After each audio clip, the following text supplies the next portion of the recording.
14వ ఆర్థిక సంఘం ఎదుట ఏపీ సీఎం చంద్రబాబు సమస్యలను ఏకరో పెట్టారు. విభజనతో ఏపీ కుదేలైందని చెప్పిన బాబు రాష్ట్రాభివృద్ధికి అవసరమైన నిధులను కేటాయించాలని సూచించారు.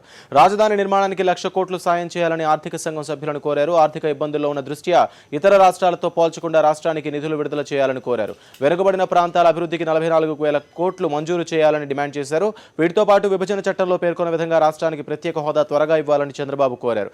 దీని ద్వారా పారిశ్రామిక అభివృద్ధి సాధ్యమవుతుందని ఆయన అన్నారు. ఆంధ్రప్రదేశ్లో కొత్త రాష్ట్రాన్ని కట్టాలి. నేను ఇంత మునిపే చెప్పాను, 4 నుంచి 5 లక్షల కోట్ల రూపాయలు ఖర్చు అవుతుంది.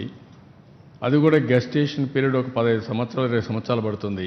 దీంట్లో 1,02,000 కోట్ల రూపాయలు వీరిని సహాయం చేయమని ఫైనాన్స్ కమిషన్కి కోరాం.